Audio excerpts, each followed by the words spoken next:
Friends, ఈరోజు మనం భగవద్గీత 5వ అధ్యాయ మహాత్యం తెలుసుకుందామా?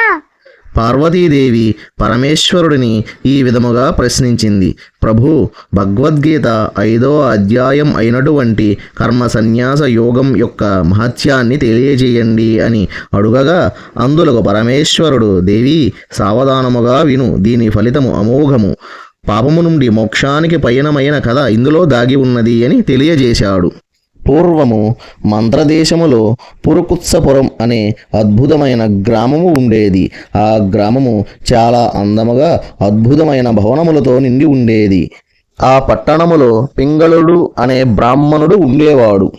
అతడు వేదాలను వదిలి సంగీత నాట్యాలలో ఆసక్తి పెంచుకున్నాడు. మృదంగము మొదలైన సంగీత వాయిద్యాలను వాయిస్తూ జీవితాన్ని కొనసాగించేవాడు. అతడు రాజభవనములో చేరి రాజుగారికి సమీపములో ఉండేవాడు. తన అధికారముతో అక్కడ ఉన్న స్త్రీలతో కామవికారములో మునిగిపోయేవాడు. అతని భార్య పేరు అరుణ. ఆమె పరపురుషుల సాంగత్యములో గడపడానికి ఎక్కువగా ఇష్టపడే మహిళ. తన స్వైర విహారానికి అడ్డుగా ఉన్నాడు అని భర్తను తలనరికి ఆ శవాన్ని ఇంటి యందే పాతిపెట్టింది. పింగళుడు మరణించి మరుజన్మయందు గ్రద్దగా జన్మించాడు. అరుణ కూడా చేసిన పాపాలకు అవధాన దశలో భగంధర వ్యాధి వచ్చి చనిపోయి మరుజన్మయందు చిలుకగా జన్మించింది. చిలుక తన ఆహారమైన గింజల కోసం తిరుగుతూ ఉండగా గ్రద్ద చిలుకపై తన గోళ్లతో దాడి చేసి రక్కసాగింది. చిలుకను గ్రద్దను బోయవాడు తన బాణములతో కొట్టగా అవి రెండు ఒక నీటిలో ఉన్నటువంటి మానవ కపాలం ఉన్న ప్రదేశములో పడి మరణించినవి. ఆ రెండు ఆత్మలను యమకింకరులు యమలోకమునకు తీసుకుపోయారు.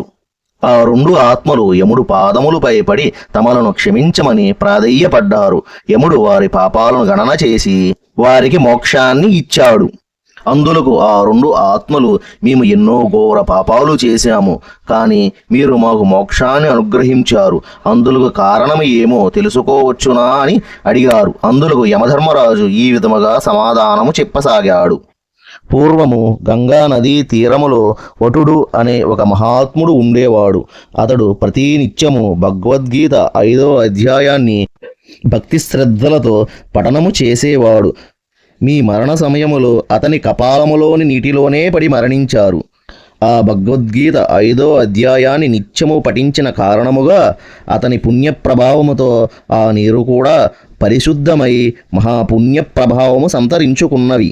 ఆ నీటియందు పడి మరణించిన కారణముగా మీ పాపములన్నీ క్షయమై మోక్షానికి అర్హులైనారు అని యమధర్మరాజు తెలియజేసి వారిని వైకుంఠధామానికి పంపించాడు.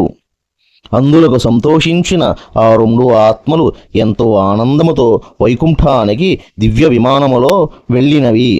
ఇది భగవద్గీత 5వ అధ్యాయం యొక్క మహత్యము అని శివుడు పార్వతీదేవికి తెలియజేశారు. ఈ మహత్యాన్ని లక్ష్మీదేవికి శ్రీ మహావిష్ణువు కూడా తెలియచేశాడు. ఈ వీడియో కనుక మీకు నచ్చినట్లయితే లైక్ చేసి సబ్స్క్రైబ్ చేసుకోండి. Bye friends.